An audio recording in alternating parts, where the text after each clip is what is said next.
All right, ladies and gentlemen, we are live and finally a full 18 cast, I guess you could say, and it's been a little while. But welcome to We Believe. This is the New York Mets. This is a New York Mets show, a weekly New York Mets talk show where we talk about the goods, the goods, and maybe some of the not so goods of the New York Mets.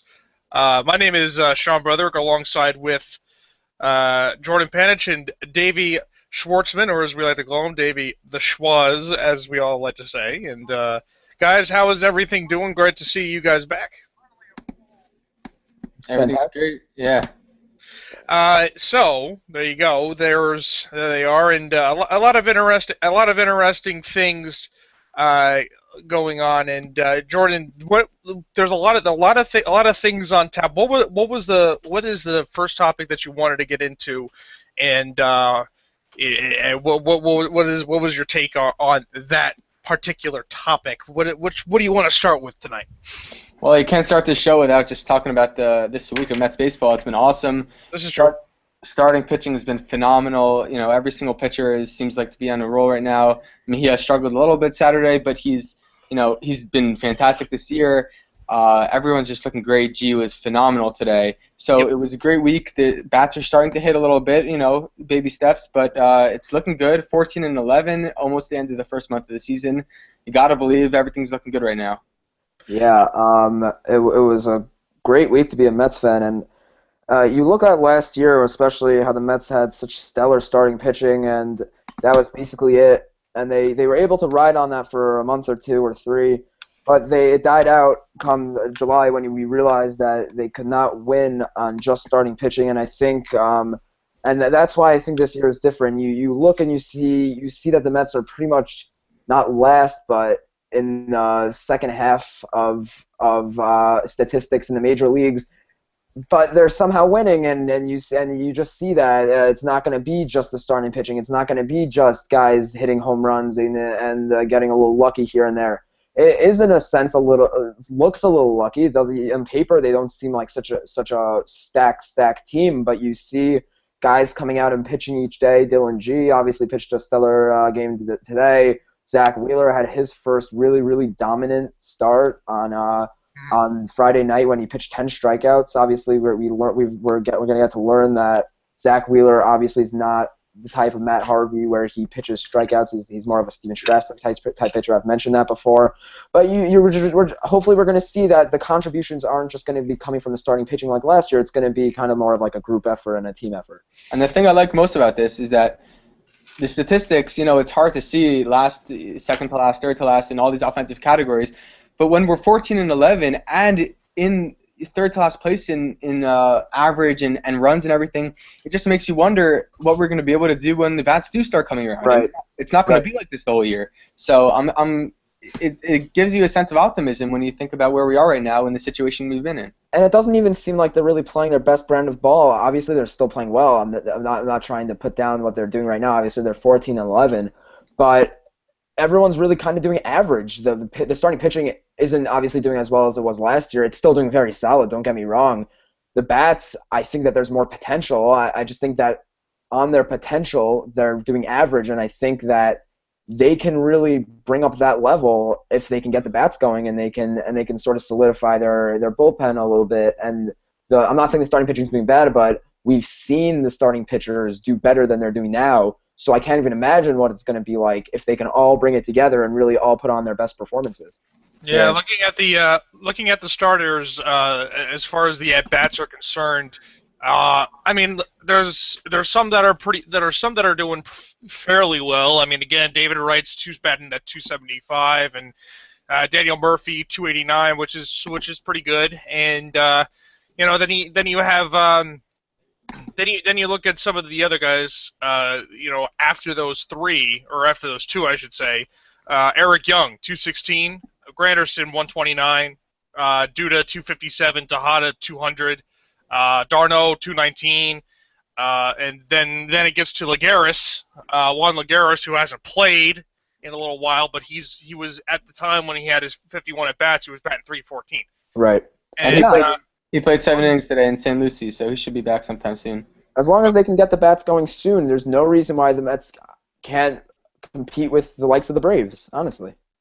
Well, yeah, and at least their batters do get more quality at bats anyway, regardless Right. of their You average. can, Um, you and can kind of tell that you see Dave Hudgens said that the reason that they brought in Bobby Abreu was because they liked his approach at bat, and they liked the way that he wasn't well, necessarily he's a veteran. he didn't have the best average in the league, but he was a guy that came up and got walks and got on base and was able to play the game in a Moneyball type of fashion. And we see that these guys obviously are probably the group average is probably somewhere around like to the 200s, 220s. Obviously, they're not getting on base with hits, and they're still winning. So it's going to come with walks. It's going to come with stolen bases, as I said earlier on in the year. I think that in the beginning they started out a little shaky on the stolen bases, but then as the year has gone by, they've really enhanced the amount of stolen bases that they've been trying at. Mm-hmm. We saw Friday night they had 3, I think. Obviously, Eric Young is possibly one of the fastest players in the league, and he's just notching them up. But it's just going to be a fact of, are they going to get on base, and then are they going to get to scoring position, and for them to be driven in. And we were discussing, and this has been the big question, of course. Looking at this roster, and we were just saying, that Lagares is, going to be, he how many? You said that he played in like 7 innings in St. Lucie or something like that, right? Yeah, today he had his first 3 start.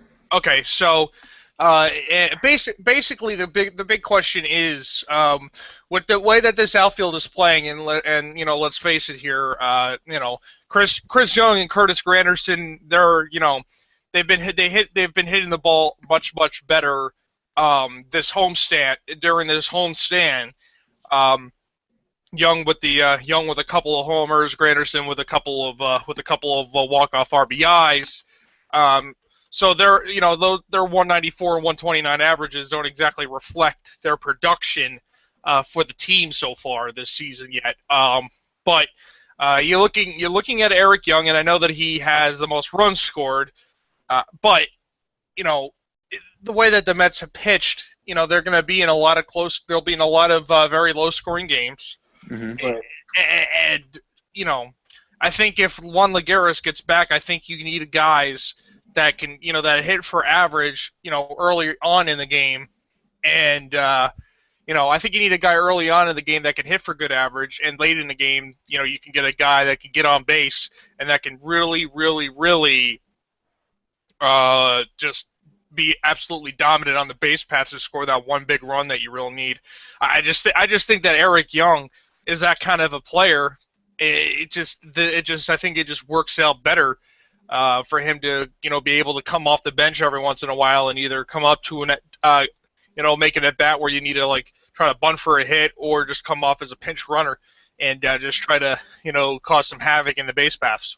Exactly. I think he's going to be very, valuable in that 4th outfielder spot. And Juan Lagares definitely deserves to be starting every day. And just with the money that's being paid to Chris Young and Granderson, they've got to be playing them every day, at least for a while, until they want to switch that up. Mm-hmm. I think we're having some difficulties with. Let me take a look. Yeah. Wonder why that happened. All right, that should be good now. All right. Sorry about that. There you go. All right, That's fine. Again, because Lagares is he's done nothing but good so far for this team. I just think it would be pretty much just a travesty if he were to just to not produce or not get the chance to produce, and and Eric Young stays out in left field. But again, this is unfortunately what you get with Terry Collins. It's just really kind of an unfortunate thing. You don't know what the guy is going to do. I think in the real world, I think you give Lagares a chance, obviously, but I don't know. Yeah. It's such a difficult topic because you have a guy that steals bases and scores runs, and is not necessarily producing in the way we perceive as being producing, but in the long run, and if you look into it, he really is producing probably more than any other player on the team. But that's by getting walks and stealing bases and getting himself into the scoring position and playing the defense he's supposed to play. So it really begs. It's probably one of the most interesting questions we've asked on the show, because Juan Lagares, we all doubted his bat. I'm not gonna say that I called it, but I didn't think that I thought that he would be able to come through with the bat. But the question is like this: would they rather have a guy that they haven't really experimented with to bat leadoff, but is a potential leadoff hitter that gets hits and gets on base too, but isn't necessarily as much of a stolen base threat as Eric Young is, as opposed to Eric Young, who isn't going to get hits, but is somewhat patient at bat? Well, I mean, he has an okay on-base percentage this year. He didn't have a good one last year. He strikes out a nice amount. We've obviously, for Juan Lagares, we've seen him, the strikeouts go down a lot this year, and he's a lot more patient. For me, I'd rather see Juan Lagares play. I enjoy watching Juan Lagares play more than I enjoy watching Eric Young Jr. strike out once or twice every game, but then occasionally get on base and score. Yeah, I think you have to give Juan Lagares the shot at batting leadoff. And before Chris Young joined the team, we were all thinking maybe him, but with just the way he's been playing, I like him more for his power, and he's not going to be a high on-base percentage average guy. Right. The only thing about Chris Young is that he has the experience. He has experience, I know, but he's not. What it seems like so far is his speed isn't completely there as he used to be, and he's not really. When you look at him now, you look at him as trying to hit those long home runs, which he's hit too, and I'm happy with that. But I don't see him batting leadoff right now. I think Juan Lagares, if you asked me this last year, I would say no, because last year he was a different ball player. This year, what we've seen so far is he has a much more disciplined approach. He's drawing walks, he's not striking out as much, and he's getting hits, and he can run a little. He's obviously not nothing as fast as Eric Young, but I think he's our best shot leading off, and he needs to be in the starting lineup, and you have to at least give him a legitimate shot there for a couple of weeks to see what he can do. Just looking back at I'm looking right now, ESPN's team statistics. Back to that thing where we said they're winning, but they're not statistically doing it. It's pretty crazy, because I'm looking at the statistics right now, and almost every single category, they're either second to worst in the league or third to worst in the league in hitting, and they're still somehow winning. It's crazy. And, I mean, we know that they haven't reached their full potential. It's kind of like the mystery of the 2014 New York Mets. Mm-hmm. They don't have the statistics for it, but yet somehow they're second in the division. They have the second wild, or maybe even first wild card spot right now.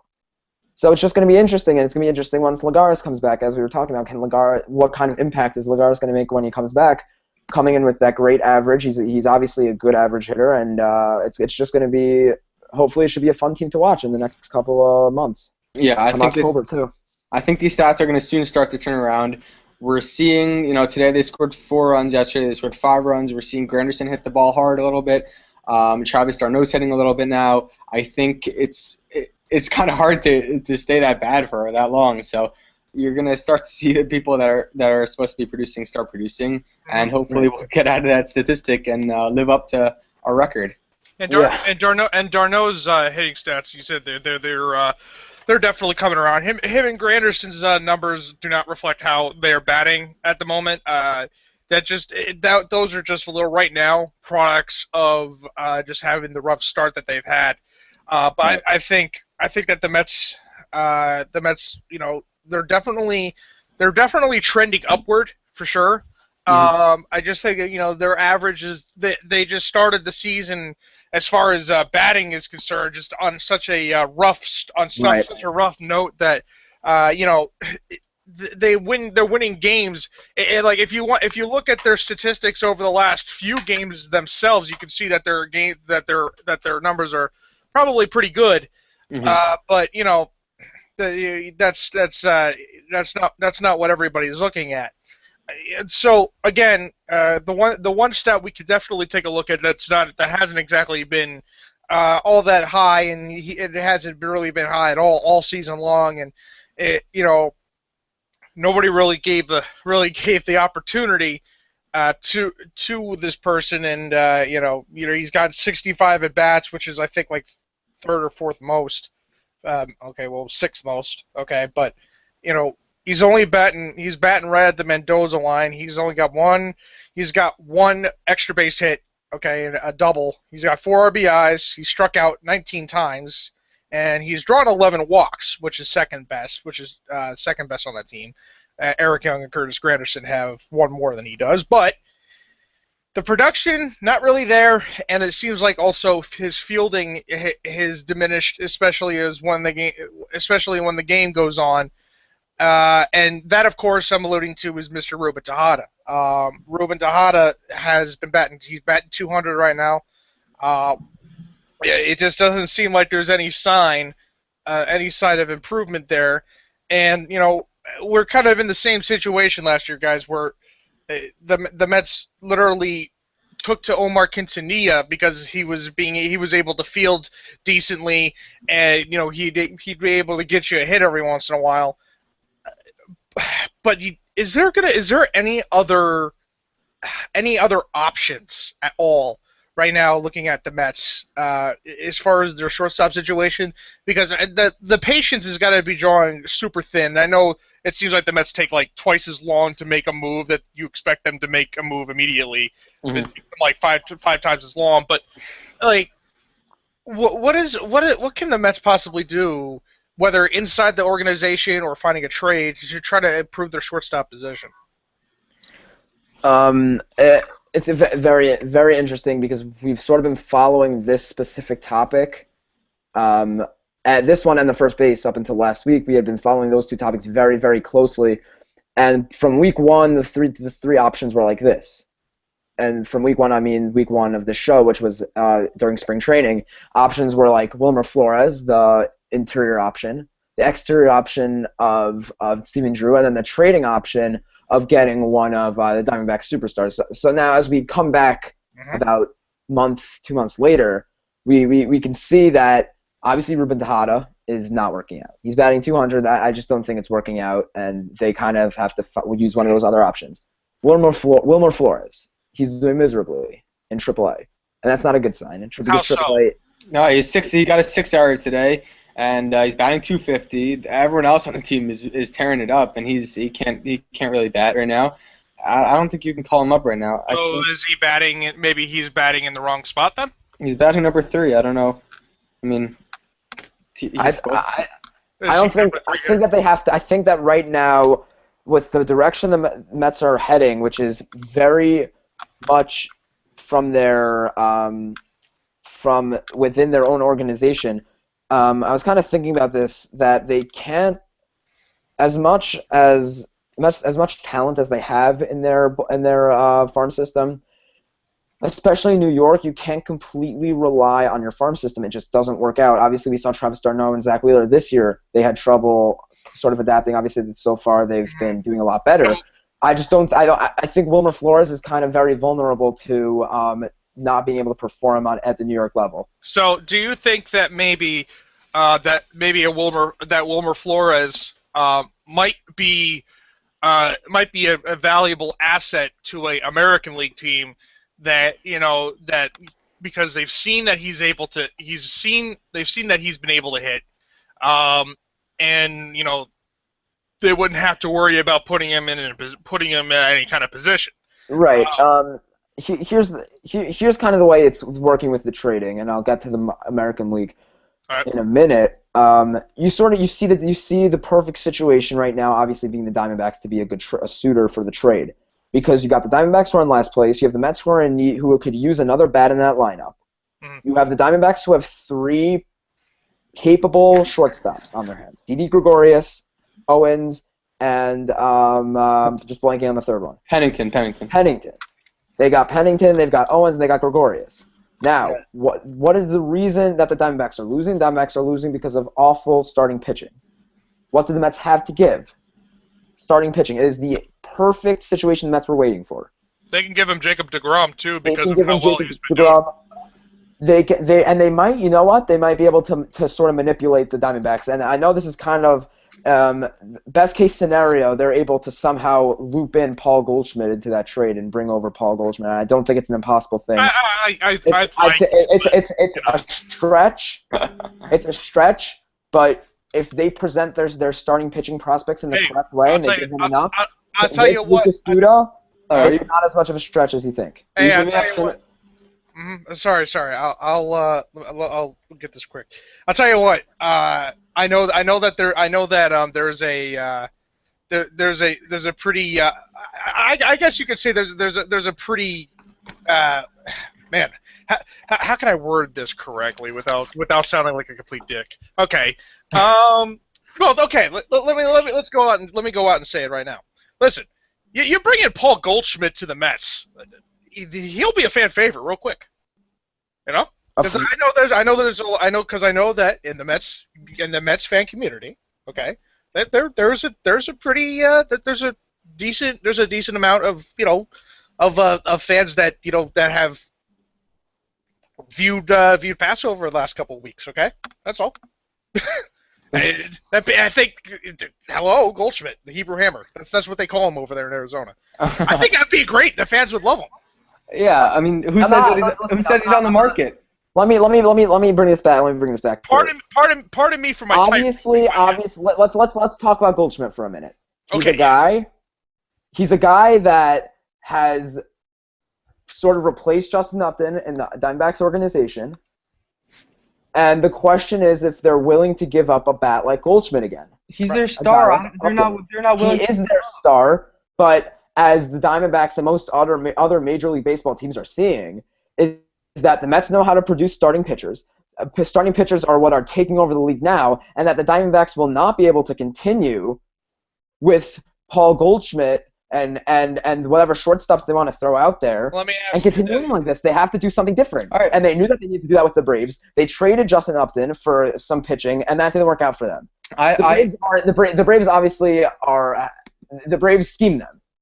I think the Mets pitchers are too good to scheme anybody with, unless we're talking about somehow trading awful starting pitching prospects. We're talking about trading a DeGrom, a Montero, and when I say Goldschmidt, I mean we're going to send over Lucas Duda. We're going to send over a starting pitcher that's Major League ready right now, possibly G. We're going to keep Syndergaard with us, and Syndergaard will then come into the rotation to replace a guy like G. And it's kind of like the perfect situation. Is this the shortstop also, or is this just Paul? Is this Goldschmidt? I'm just thinking aloud here. It could be both. I think it could be both. I think it's unrealistic to think. I mean, it's a. I'm not saying most likely it would not be Chris Summings. It would be more like either Pennington or Didi Gregorius. Well, okay. Go ahead. You wanted to get word. Go ahead.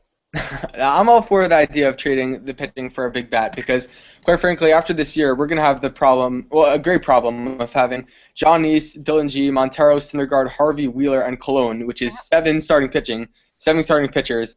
And hopefully all of which, and Jeremy Hefner, actually, who did a nice job last year at some point. I'll tell you what you do.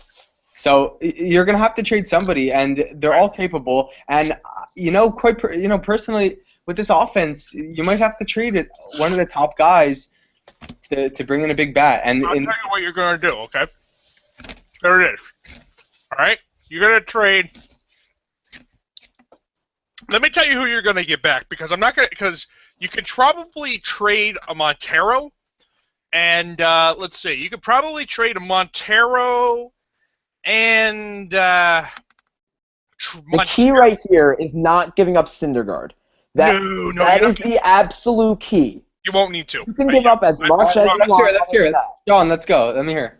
Juan Lagares and Rafael Montero for Chris Owings and Mark Trumbo. Because Mark Trumbo, let me tell you something. This guy has been having such a hard time because he's playing left field, and he's not that good at playing left field. He's like Duda, but much better. Sean, we're gonna go big or go home here. What is it gonna take to get Paul Goldschmidt? We're not getting Paul Goldschmidt. I'm gonna pronounce the We Believe cast. Wilmer Flores and Dominic number one fans. We are Paul Goldschmidt.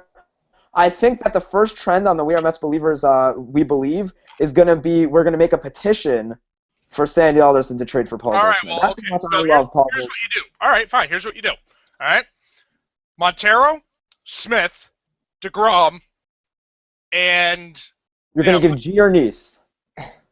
neither Montero, Smith, and DeGrom, and you should be able to get. Well, no. We're gonna throw in a fourth. Montero, Smith, DeGrom, Puelo for Goldschmidt and Owings. You should that should do the trick. But again, listen, Goldschmidt, like I said, Goldschmidt will work in New York. Goldschmidt will. I don't know. I don't even know. Schmidt happens. I would love to see Paul Goldschmidt. We got ourselves a bit of a Paul Goldschmidt love affair going on over here. I think.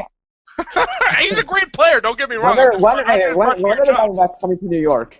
Because I have to pull some strings here.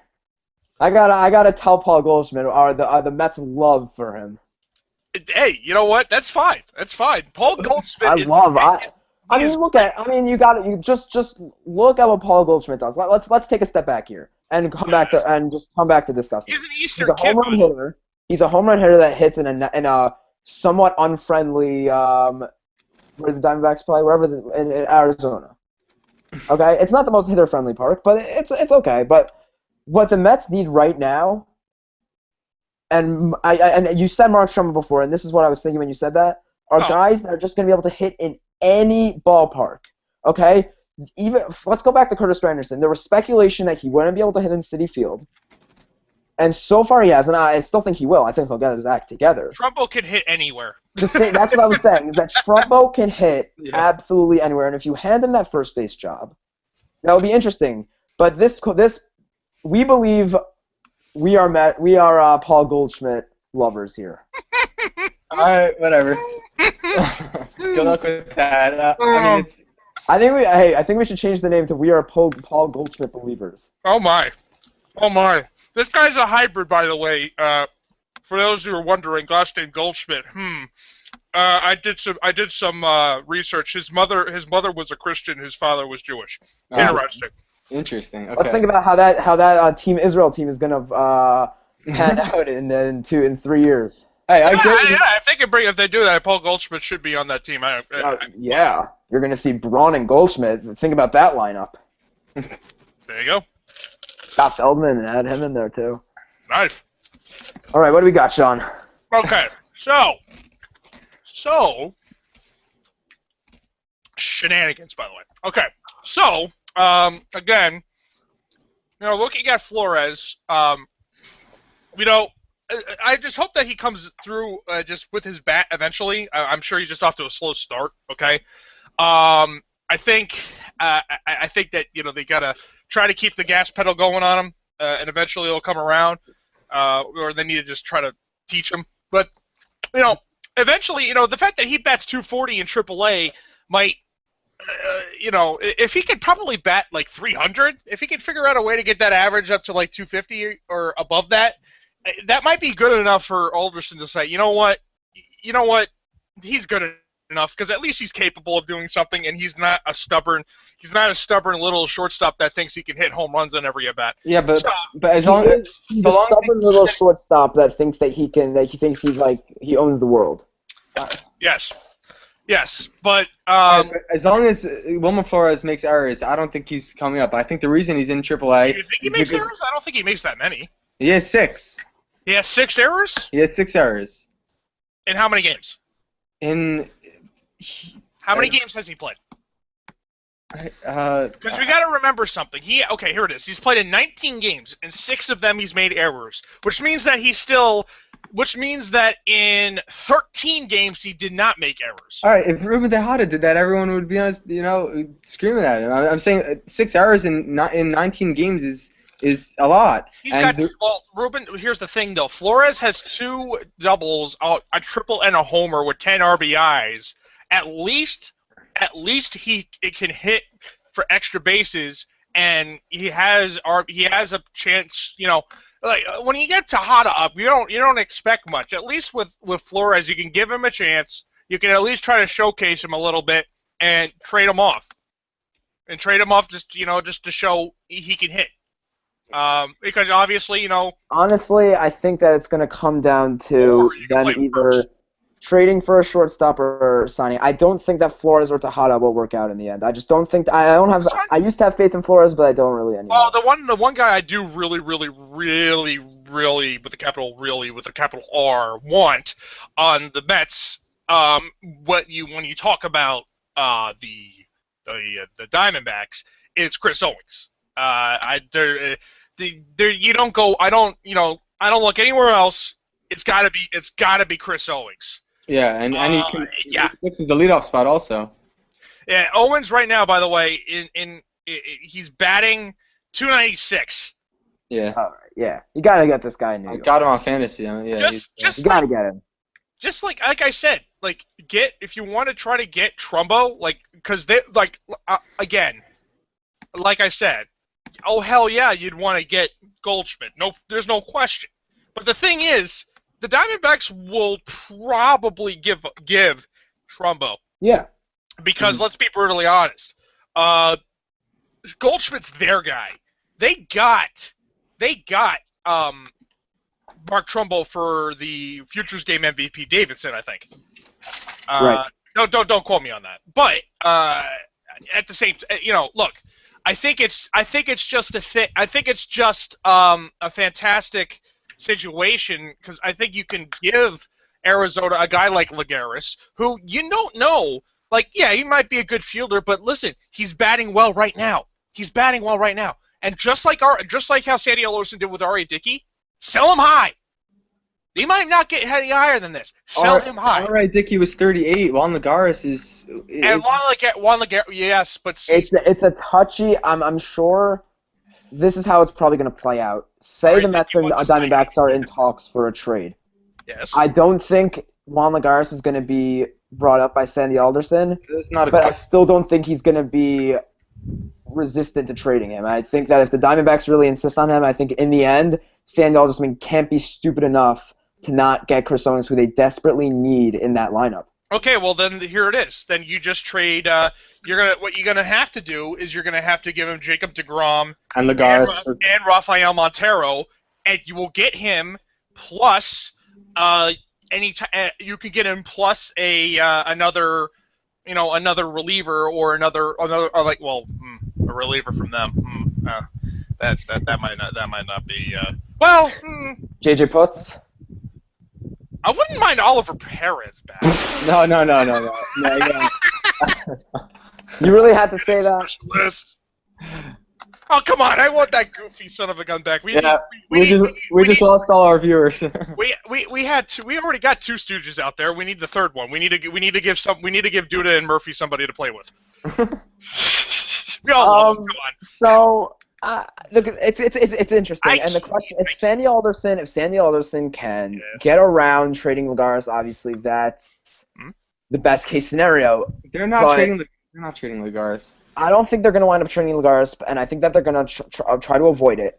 But right now, what can really excite this Mets fan base Chris Owings is a trade for Chris Owings and the possibility of bringing in Paul Goldschmidt. Here's my question though. I know we know that Sandy Alderson waits a while for things, and here's the thing: in his 3 years as general manager, has he once made one trade for a major league player that fills a need? Has that happened? He's traded for prospects. It hasn't happened yet. It has not happened It's not going to happen. I'm worried. I mean, he likes to wait things out, and how much longer is he going to wait with Tejada? And I'm worried it's going to be a while, and I'm worried. The question is like this: is Sandy Alderson going to want to? He has two options right now. Because I don't think Wilmer Flores is an option. Is he going to trade for Owings, or is he going to sign Steven Drew? And that's what we're all wondering. We have to wait to find out. You'd expect. There's no way. If the Mets are winning, there's no way they can continue with Tejada. Something's going to happen. Something's bound to happen in the next 2-3 weeks.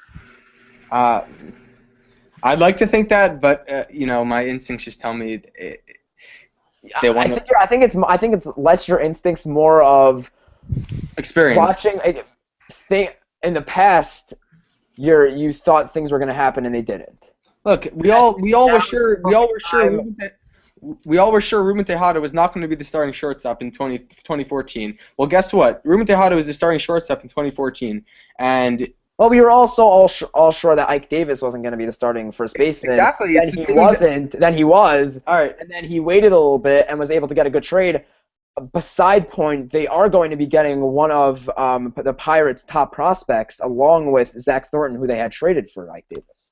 That is correct. So let's not forget that Sandy Alderson has made 2 already key trades. This could be his 3rd key trade to the Mets' future in Ike Davis. And we know that he doesn't like trading for stars, but I think that the first time the Mets trade with Sandy Alderson in the big seat, in the throne, I think that the first time that he trades for a big bet is coming soon. All right. I really hope so. Really do. Oof.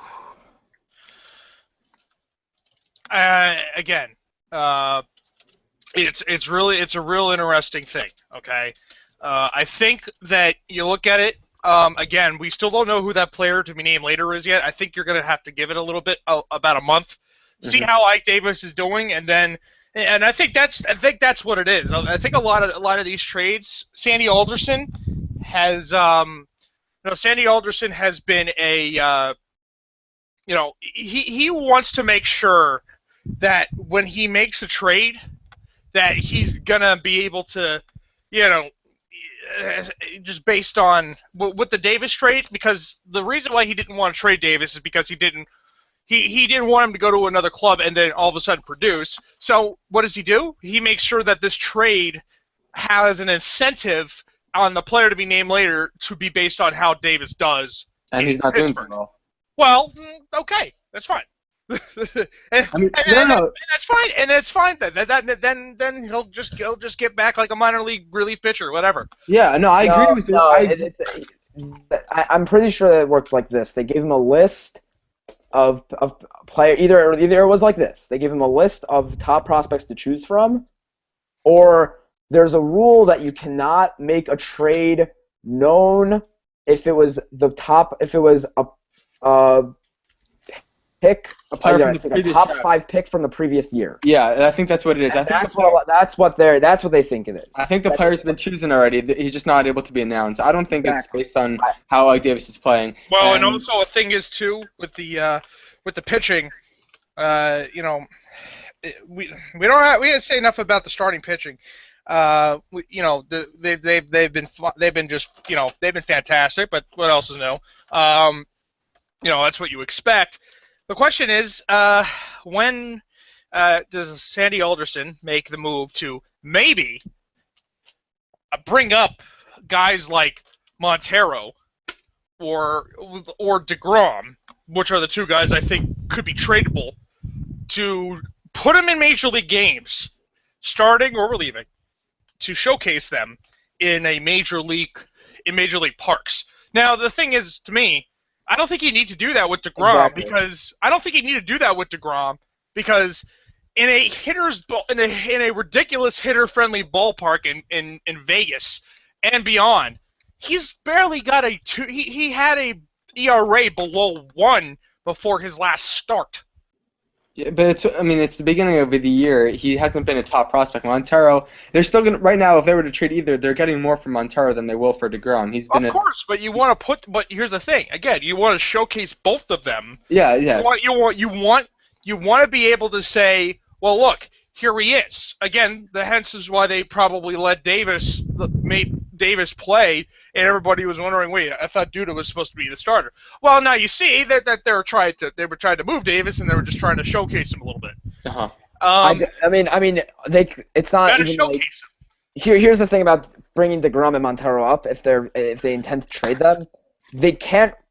They're already performing at a stellar level in AAA. Why would they then bring them up at the risk of showing that they can't perform at major league level? Because the park that they play at in AAA, and I know the numbers can be a little. All they can do is lose in that situation. No, that's not. Well, hold on a second. Hang on a second. They didn't let me finish. The pitchers in question will be coming from a hitter-friendly league into one of the biggest pitchers' ballparks in the entire major leagues. And Rafael Montero has obviously shown that he's already got the stuff. Jacob deGrom has already shown that he is capable of starting when he has an ERA of 1.9 in a ridiculously hitter-heavy league, the Pacific Coast, in AAA. And yeah, I know. Why would that ever translate to major leagues? Well, let me ask you this question. How do you know until you actually see it for yourself? All I'm saying is that if they're pitching at that type of level in a league like that, the only thing that can happen if they bring them up is them not perform well. They might as well just keep them there and continue to show that they can pitch in that type of atmosphere. But the Mets also, we're forgetting about the whole aspect. So you're saying the Mets don't need relievers. expose them. Is that what you're trying to say? Try not to expose them? Yeah, try not to. If you're already winning at something, and you're doing the exact same thing to win that thing, there's no reason to change what you're doing. All right. I don't think they're gonna refrain from bringing them up because they're afraid of exposing them. I think if they need help, they're gonna bring them up for help, and otherwise they're gonna wait. And I think they're always, on the market looking for to trade for a shortstop or any kind of bat. But I think they're confident enough in Montero, and I am, and I think most people are, that if he comes up, he's going to be another strong starting pitcher as the Mets have produced. And I think it's been established that that the Mets' next best move probably right now, barring to see who the Mets get at being that player to be named later. I'll laugh my ass off if it's Chase Darno. A lot of people have been saying it's going to be Chase Darno, the shortstop prospect, because he is a shortstop prospect. He's not a prospect. He's been in the major leagues before, and he hasn't been. That's the point. He'd be a prime player to be named later guy. That'd be cool to bring him in. Well, the thing is, I asked Darno about that. He said that'd be unbelievable to play with my brother, but I don't think that would be pretty cool. Yes, I agree. I absolutely agree with you. Here's the thing. Pirates last year drafted this guy, Austin Meadows. You may have heard of him. Yes, I've heard of this. Apparently, it isn't a complete stretch to have been Austin Meadows who they traded. This is based off Mets blog. Just reports that I've seen have said that it's not a complete stretch to think that it was possibly Austin Meadows who was part of that trade. And if it was Austin Meadows, I want Sandy Alderson in this organization for a long term, because if he pulled off that trade, then that is. I'm more wondering about the Pirates making that trade than I am giving credit to Sandy Alderson. But yeah, I mean I think that's a stretch for that to happen. But if we get Austin Meadows, and I remember looking at him before the draft and really wanting him, I'd be extremely happy. They said it is a possibility. It's not a stretch for if it was Austin Meadows, it would not be surprising. It would not be alarming. I don't know. That's incredible, and that the outfielder prospect, he's it would. And you're right. You know what? He has the ETA of 2017, according to this. That might not be too far of a stretch. It might not be. Right. He hasn't started playing yet, but they might put him in Savannah just to see what he can do, or whatever it is, or they could just play him with Ahmed Rosario, the Mets number 6 prospect who hasn't started playing yet, because he's still got to play in Kingsport. Yeah. So speaking of prospects, guys, and we'll transfer into this. But again, just to kind of just a quick recap on it. The big thing is the Mets need to try to make a deal, and the ideal trade would probably be, and I would imagine the D-backs would take it, to get 2 AAA starters in deGrom and Montero, and the Mets would get Chris Owings out of the deal. I think that could be something that they could look at. Now, looking at some of these.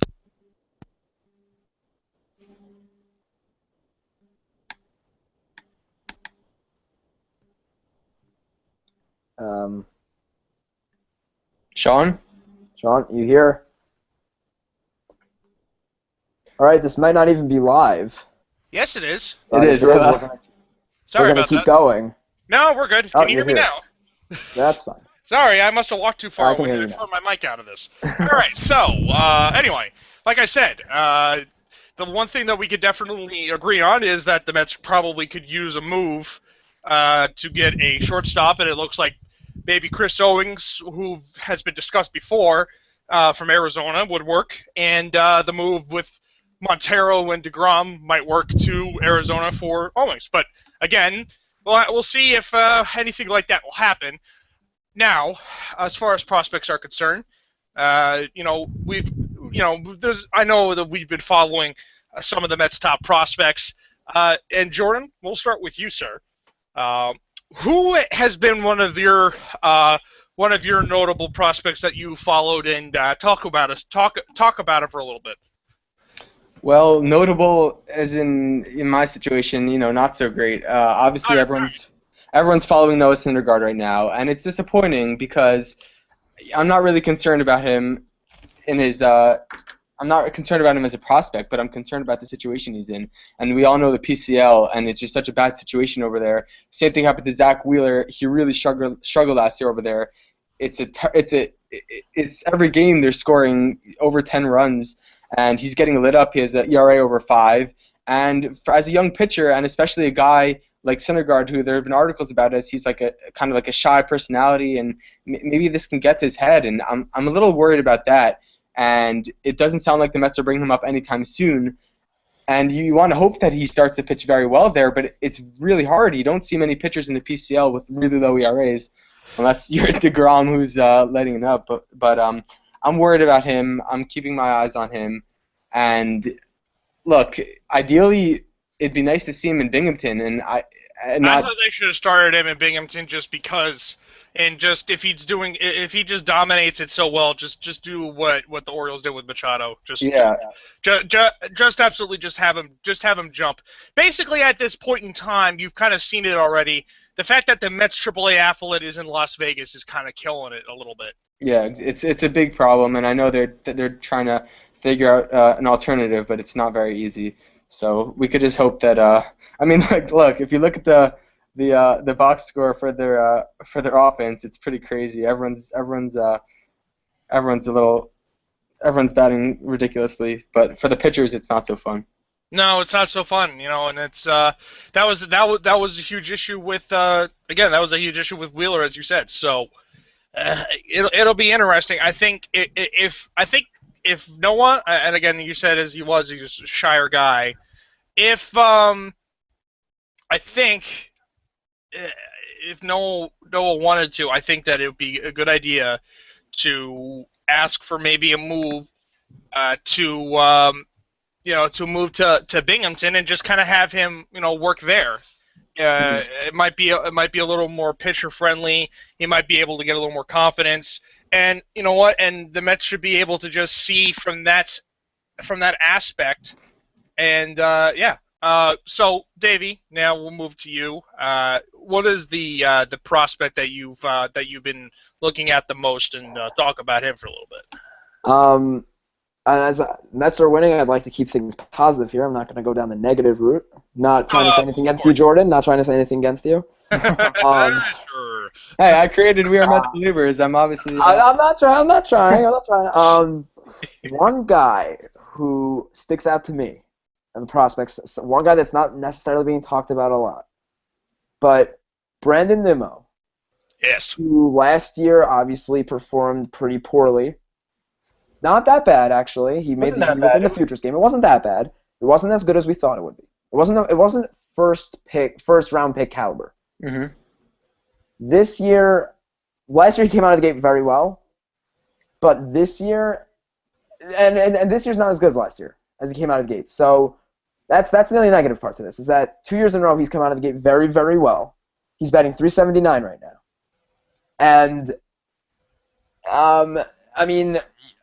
last year, people were really putting down the fact that they took Brandon Nimmo over Jose Fernandez. Obviously, we didn't know 2 years later what the comparison between the two and how much they would advance in their careers to this point. One other point is, if Jose Fernandez is in any other organization, he's still in Double A at the highest right now.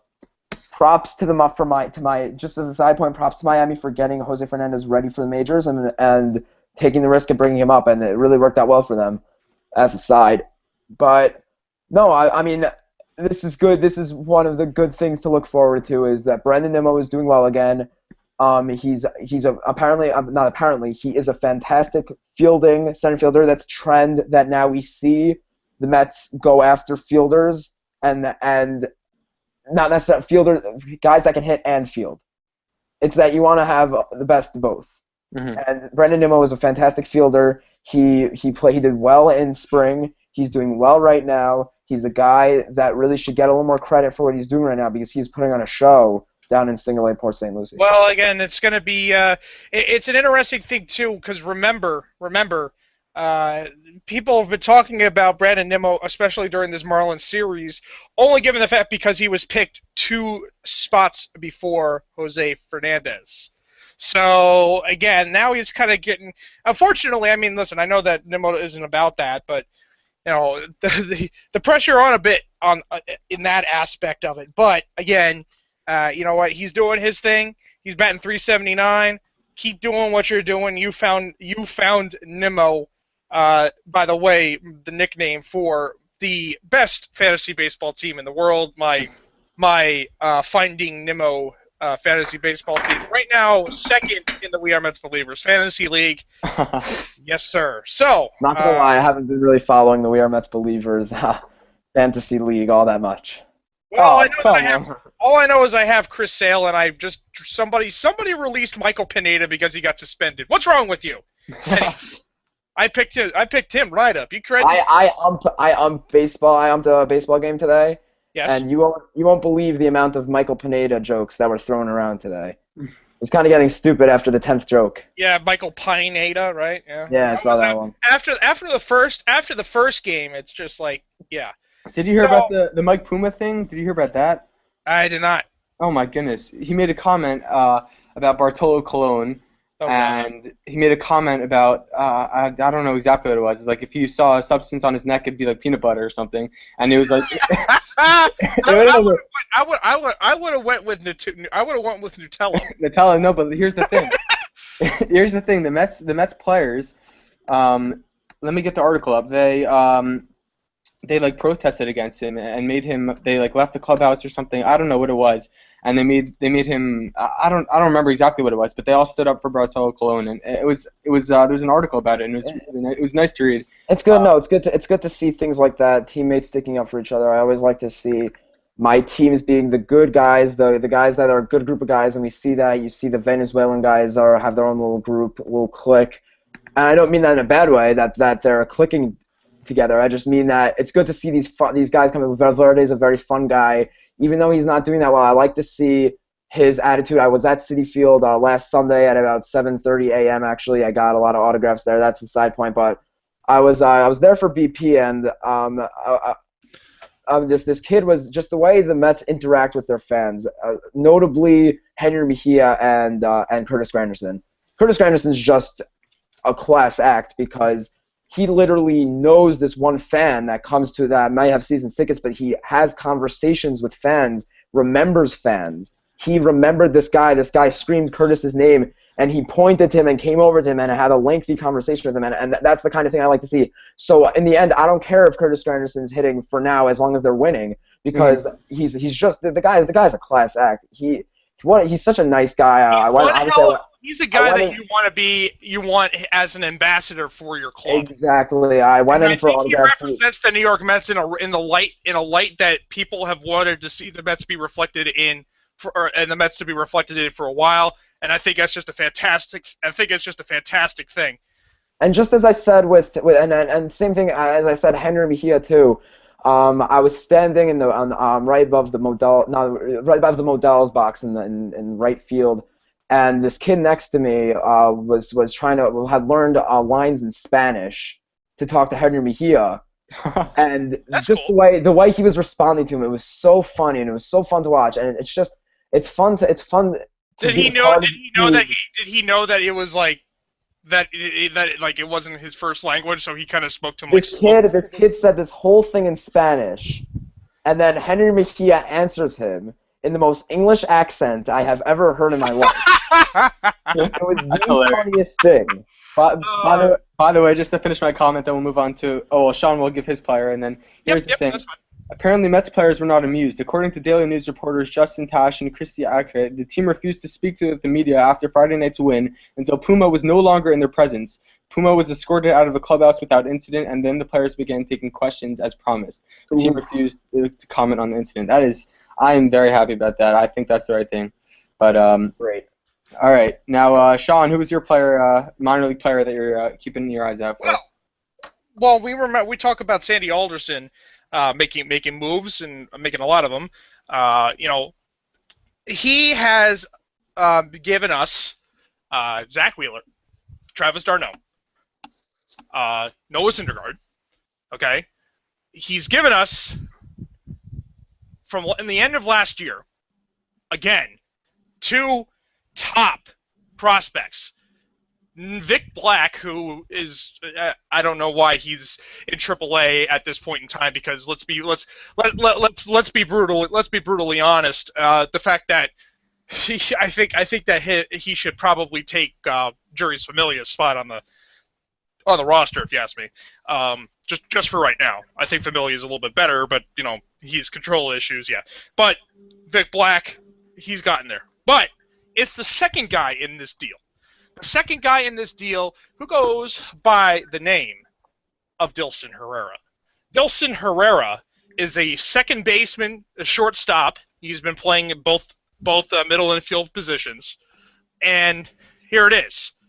This guy has been batting, and I'll pull up his numbers because I thought I had it and then I didn't. That's some professional journalism right there, folks. One moment. La la la la la. If anybody else has it, that would be great. I don't know if it's not in front of you. Don't worry about it. I'm pulling it up right now. But so I know that Dilson Herrera has been just playing absolutely fantastic. Being a part of that St. Lucie team that has so many of the Mets' top prospects, pitching or otherwise. Mm-hmm. So that team has just been absolutely stacked. Dilson Herrera, I'm just looking him up right now. Here it is, Dilson Herrera. Here is the numbers for the number 10 prospect, Dilson Herrera. Right now, he's batting .297, a triple, 4 doubles. He's only struck out 18 times. He's drawn 7 walks, stolen 3 bases. He has a home run, batting .297 with 30 hits in 101 at-bats. So steals? Any steals? 3. 3. He's got 3 steals in 23 games, so that's not terrible. So yeah, again, him and Nimmo are in that same exact lineup. Again, I'll just mention it. Steven Matz is there. Domingo Tapia is there. Gabriel Inoa is there. Michael Fulmer and Logan Verrett, I think. Oh, no, Logan Verrett's in AAA, my fault. And Jack Leathersich is in Binghamton. Okay. But, yeah, so that team in St. Lucie, not only do they score a lot of runs, but they got some good starting pitching. And Matz and Inoa and Tapia and Fulmer, that's like 4 you got 4 starting pitchers are all in the top 20 in the Mets farm system that start for St. Lucie. Forget it. That team's winning that team is winning the Gulf Coast League, or whatever the hell the Grapefruit League or whatever the hell it is down there.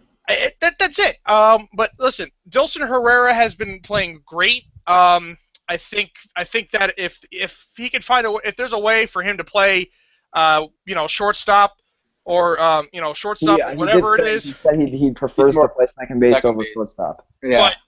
But again, still, he's been playing great. He's the one. He's kind of unfortunately just been a little bit overshadowed with overshadowed by the whole by Brandon Nimmo being there too, and other prospects. But listen, Dilson Herrera has been good, and that's another guy. Once again another guy that we could see maybe in spring training next year that will enjoy watching. And a guy that, could be somebody that, again, I don't know if he'll fit into the system, but he could be somebody that the Mets can, definitely move. And I think that's the big part of it. Mm-hmm. And it's just been a fantastic thing. So, guys, we'll get one more topic in, I think, and it's, of course, the topic that I want to get into. So I will set the stage for you guys, and that is the performance of Met manager Terry Collins. Okay, now here it is. Terry Collins has Terry Collins has made his decisions, and he has a taxed bullpen. He's making these decisions that that'll make you scratch your head. Yeah, and I think do I think it's time for a change? Probably not just yet. I think that making a move right now wouldn't really make any sense. No, that's not going to happen. No. Just to do anything as of right now. So I just think that at this point in time, I don't think he's going to last the year. But at the same time, if the team's doing well, then what's the reason for what would be the reason for him to let him go? The team's doing well, and not going to get rid of him unless if he's disgruntled. But again, I think that the way that he's made decisions, I think there's definitely guys that can do better. I think Jordan or Davey, one of you guys mentioned Wally Backman. Yeah. Personally, I would like Wally Backman. The issue is Sandy Alderson would not prefer Wally Backman, and that's what it comes down to. People have said that Wally Backman should have been the manager before Terry Collins even came in the first place. But that's obviously not what Sandy Alderson wants. Wally Backman, even though when Wally Backman played, he was probably a Sandy Alderson Moneyball type of guy. Personally, I think Wally Backman would be great, but the problem is Sandy Alderson doesn't want to have to deal with a guy that can potentially become by far, he doesn't want to have to worry about a potential player issue with Wally Backman being a bit aggressive, being a bit harsh. That kind of thing. I don't think he wants to have to deal with that, and that's just kind of been the one issue. But again, I wish that he'd give him a chance first. But that's his thing. Mm-hmm. Yeah, I think it's pretty. I think it's pretty obvious that as long as Sandy Alderson is the general manager, I don't think Wally Backman's going to get a chance to be the manager. But the thing that I've realized, and it makes sense. I mean, I'm the head admin on this. We Are Mets Believers, and everyone's always complaining about Collins' decisions. But what the fans don't see is all the clubhouse things and all the way he talks with the players and all the stuff just behind the decisions is only one part of it. There's so much more to being a manager that we don't see.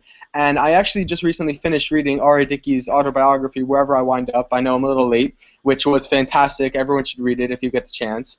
But every time he got the chance, R.A. Dickey was praising Terry Collins all the time. How he gave